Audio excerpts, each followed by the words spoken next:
వృశ్చిక రాశి వారికి శ్రీ పరాభవనామ సంవత్సరంలో గోచార ఫలితాలు ఎలా ఉన్నాయో తెలుసుకుందాం.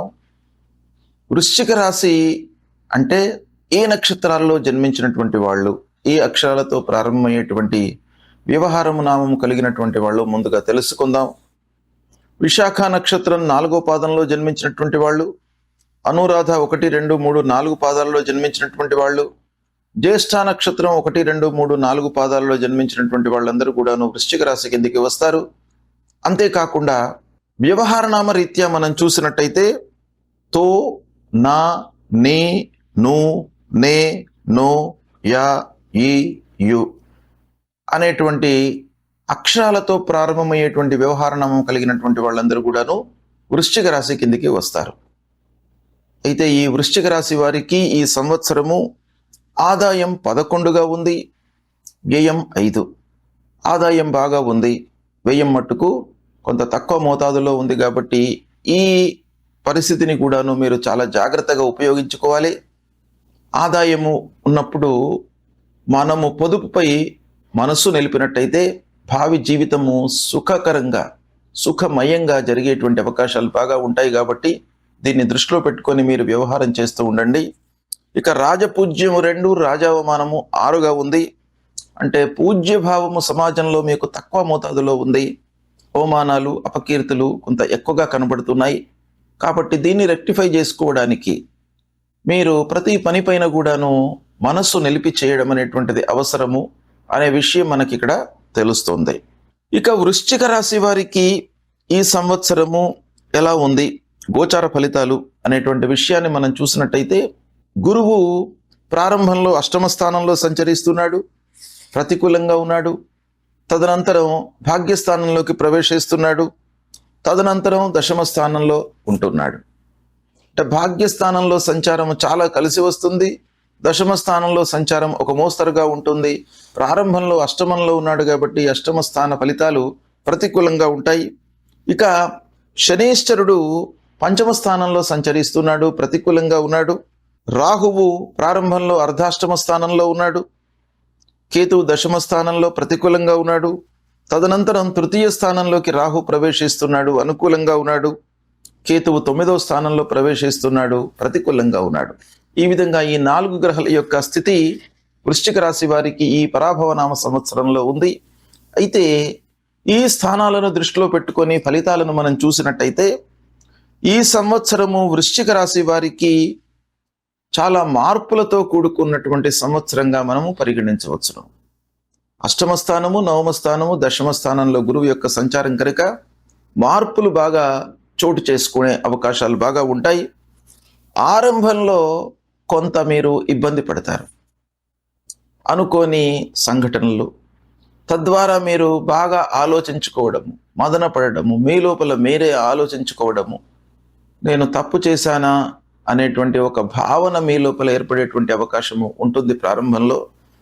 ఇకపోతే మిథున రాశిలో సంచరిస్తున్నటువంటి సమయంలో కొన్ని ఆకస్మికమైనటువంటివి, అకస్మాత్తుగా జరిగేటువంటి విషయాలు ఉన్నాయి. అవి కొంతవరకు పాజిటివ్గా ఉంటాయి, కొన్ని విషయాలలో నెగిటివ్గా కూడాను జరిగే అవకాశాలు ఉంటాయి. ఇక చాలా రోజుల నుంచి మీకు రావాల్సినటువంటి డబ్బు కొంత అందే అవకాశాలు ఉన్నాయి. ఇకపోతే వారసత్వంగా వస్తూ ఉన్నటువంటి ప్రాపర్టీస్ విషయం లోపల కొంత కదలిక వస్తుంది. అంటే పంపకాల విషయం లోపలనే కానివ్వండి, వాటి యొక్క టైటిల్ విషయంలో కానివ్వండి, మీకు కొంత కదలిక కనబడుతుంది. ఇకపోతే అప్పుల నుంచి విముక్తి పొందేటువంటి అవకాశం కూడాను ఒక పక్కన కనబడుతుంది. కొంత రహస్యంగా ఉంచవలసినటువంటి విషయాలలో మీరు జాగ్రత్తగా ఉండండి. అన్ని విషయాలను అందరితోనూ పంచుకోకుండా ఏది ఎవరికి మనము డిస్క్లోజ్ చేయాలి, ఎవరికి చెప్పకూడదు అనేటువంటి విషయంపై మీరు మనస్సు నిలిపి ముందుకు వెళ్ళడం అనేటువంటిది చాలా ముఖ్యమైనటువంటిది. ఆధ్యాత్మిక పరంగా ఆలోచించినట్టయితే బాగా మీరు ఆ కార్నర్లో ఆసక్తిని బాగా కనబరుస్తారు. ఇక పరిశోధనా రంగంలో ఉన్నటువంటి వాళ్లకు, రీసెర్చ్ చేస్తున్నటువంటి వాళ్లకు, టెక్నికల్ వైపుకున ఉన్నటువంటి వాళ్లకు బాగా అనుకూలమైనటువంటి సమయము. ఇక 1వ తారీఖు నుండి గురువు కర్కాటక రాశిలోకి సంచరిస్తున్నాడు, జూన్ 1వ తారీఖు. అప్పుడు భాగ్యస్థానంలోకి వస్తున్నాడు. ఇది చాలా అనుకూలమైనటువంటి సంచారము. మీకు అదృష్టం బాగా కలిసి వస్తుంది. అన్ని విషయాల లోపల కూడాను పూర్వము ఏదైతే నిర్లిప్తత ఉండిందో అది దూరం అయిపోయి అన్ని రకాలుగా మీకు బాగా కలిసి వచ్చేటువంటి సమయము. దీర్ఘ ప్రయాణాలు, దూర ప్రయాణాలు, విదేశీ ప్రయాణాలు మీకు బాగా కలిసి వస్తాయి. తీర్థయాత్రలు, విహారయాత్రలు చేపట్టడానికి అన్ని విధాలుగా మీరు సమకూర్చుకుంటారు. ఉన్నత విద్యలో విజయం చేకూరుతోంది. మీ పిల్లలు కానీ మీరు కానీ హయ్యర్ ఎడ్యుకేషన్ కొరకు ప్రయత్నాలు చేస్తున్నట్టయితే తప్పకుండా మీకు ఈ సమయంలో విజయము కలిసి వస్తుంది. పెద్దల యొక్క సహాయ సహకారాలు కూడాను మీకు అందుతాయి. వాళ్ళ యొక్క అనుభవము మీకు ఎక్స్ప్లెయిన్ చేయడం మూలకంగా దాన్ని మీరు సద్వినియోగపరచుకోవడం మూలకంగా మంచి స్థాయిలో నిలిచేటువంటి అవకాశాలు ఉన్నాయి. తదనంతరము గురువు సింహరాశిలోకి ప్రవేశిస్తున్నాడు.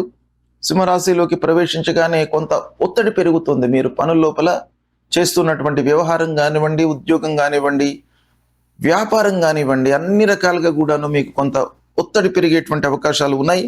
ఉద్యోగంలో బాధ్యతలు పెరుగుతాయి. బరువు బాధ్యతలు, మీకు కొన్ని విషయాలు అప్పజెప్పడం అనేటువంటిది కూడాను సంస్థ పరంగా జరిగే అవకాశాలు ఉన్నాయి. ఇక సింహరాశిలోకి ప్రవేశం మూలకంగా కొంత అధికారులతో మీరు జాగ్రత్తగా ఉండడం మంచిది. ఉద్యోగస్తులు ముఖ్యంగా ఆ విషయంలో చాలా ఓర్పు సహనము అవసరము. ఇక శని మీనరాశిలో ఉంటున్నాడు. మీనరాశిలో సంచారం మూలకంగా భావోద్వేగాలకు కొంత నియంత్రణ అవసరము. అంటే ప్రతి విషయంలోనూ మీరు తొందరపడకుండా చాలా ఓపికతో మాట్లాడడము, నిర్ణయాలు తీసుకోవడము చాలా అవసరము. ఇకపోతే పిల్లల విషయం లోపల కొంత ఆరోగ్యపరమైనటువంటి సమస్యలు ఎదురయ్యే అవకాశాలు ఉన్నాయి కాబట్టి మీరు ఓవర్లుక్ చేయకుండా వారిని చాలా జాగ్రత్తగా చూసుకోండి. రాహు కుంభంలో ఉండడం మూలకంగా ఇంటి విషయం లోపల కొన్ని ఇబ్బందులు, అంటే అర్ధాష్టమ స్థానం అవుతుంది కనుక గృహం లోపల అస్థిరత, అనవసరమైనటువంటి వాదనలు, తర్క మీమాంస, ప్రతి విషయం లోపల కూడాను చర్చలు, ఇలాంటి వాటి మూలకంగా కొంత అశాంతి వాతావరణం ఏర్పడేటువంటి అవకాశాలు ఉన్నాయి. కాబట్టి దాన్ని మీరు నియంత్రించుకోవాలి. నియంత్రించుకోగలరు కూడాను. మిగతా గ్రహాల యొక్క అనుకూలత మూలకంగా మీరు కొంత మనస్సు నిలిపినట్టయితే చాలా విషయాల లోపల కూడాను మీరు మంచి ఫలితాలను పొందుతారు. ముఖ్యంగా మీరు ఉంటున్నటువంటి ప్రదేశం నుండి వేరే ప్రదేశానికి వెళ్ళేటువంటి అవకాశాలు కూడాను బాగా కనబడుతున్నాయి. వాహనాలు, ఆస్తి విషయంలో కొంత జాగ్రత్తగా ఉండండి. ఇక రాహువు మకర రాశిలోకి ప్రవేశించగానే కొంత ధైర్యం పెరుగుతుంది. మీకు ధైర్య సాహసాలతో కొన్ని పనులు ముందు చేస్తారు. కమ్యూనికేషన్ రంగంలో ఉన్నటువంటి వాళ్లకు బాగా అనుకూలిస్తుంది. సోదరులతో సంబంధాలు మెరుగవుతాయి. చిన్న ప్రయాణాలు లాభిస్తాయి. వ్యాపారస్తులు కొత్త ఒప్పందాలు చేసుకునేటువంటి అవకాశం బాగా కనబడుతుంది. ఇక కేతు సింహంలోకి రావడం మూలకంగా వృత్తి లోపల కొంత అసంతృప్తి పెరిగేటువంటి అవకాశాలు ఉన్నాయి. కాబట్టి అది రాకుండా మీరు పనిపై శ్రద్ధ చూపడం చాలా అవసరము. మార్పు కోరిక చాలా బలపడుతుంది మీకు ఈ సమయం లోపల. అంటే ఉన్నటువంటి వర్క్ను కానివ్వండి, ఉన్నటువంటి స్థితిని కానివ్వండి, ఉన్నటువంటి ప్లేస్ను కానివ్వండి వదిలి వేరే చోటికి వెళ్ళాలి అనేటువంటి భావన ప్రబలంగా మీ లోపల బలపడుతుంది. ఇక కేతువు కర్కాటక రాశిలోకి రావడం మూలకంగా కొంత మీకు అనుకూలత ఉన్నప్పటికీ ఆత్మవిశ్వాసాన్ని పెంచుకున్నట్టయితే మీరు చాలా సత్ఫలితాలను పొందుతారు. ఆర్థిక పరంగా చూసినట్టయితే వృశ్చిక రాశి వారికి ఈ పరాభవనామ సంవత్సరము మిశ్రమంగా ఉంటుంది. ఆదాయము ఉన్నా కూడాను ఖర్చులు అధికంగా ఉండడం మూలకంగా కొంత ఇబ్బంది పడతారు. పెట్టుబడులలో మాత్రము తొందరపడకండి. ఆచితూచి మీరు పెట్టుబడులు పెట్టండి, సద్వినియోగం అవుతుంది. ఉద్యోగస్తులకు ఓవరాల్గా ఆలోచించినట్టయితే ఈ సంవత్సరం మొత్తం కూడాను స్థిరంగా ఉంటుంది. వ్యాపారస్తులు ముఖ్యంగా పార్ట్నర్షిప్లో చేస్తున్నటువంటి వాళ్ళు జాగ్రత్తలు తీసుకోవాలి. ఉద్యోగస్తులకు ప్రమోషన్లు వస్తాయి, కానీ వేచి చూడవలసినటువంటి సమయంగా ఉంటుంది.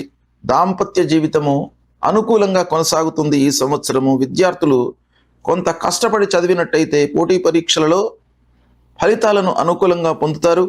కళాత్మక రంగాలలో ఉన్నటువంటి వాళ్లకు చాలా గుర్తింపు లభిస్తుంది ఈ సంవత్సరము. రాజకీయంలో ఉన్నటువంటి వారికి మిశ్రమ ఫలితాలు ఉన్నాయి. ఇకపోతే ఓవరాల్గా చూసినట్టయితే మీరు ఆవేశము, కోపము వీటిని నియంత్రించుకున్నట్టయితే చాలా సత్ఫలితాలు పొందుతారు అనేటువంటి విషయం మనకు ఈ గ్రహస్థితి మూలకంగా తెలుస్తుంది. సంవత్సరము మధ్యలో కొంత ఇబ్బంది, అస్థిరత, చివరిలో మళ్ళీ పరిస్థితులన్నీ కూడాను సమసిపోతాయి, సర్దుకుంటాయి. మీకు అనుకూలమైనటువంటి వాతావరణం ఏర్పడుతుంది. ఈ విధంగా మనం చూసినట్టయితే వృశ్చిక రాశి వారికి మిశ్రమ ఫలితాలతో కూడుకున్నటువంటి సంవత్సరం ఇది. కొంత మీరు ఓపికతో, నియంత్రణతో ఉన్నట్టయితే మీకు చాలా విషయాల్లో సత్ఫలితాలు పొందే అవకాశాలు ఉన్నాయి. శుభం.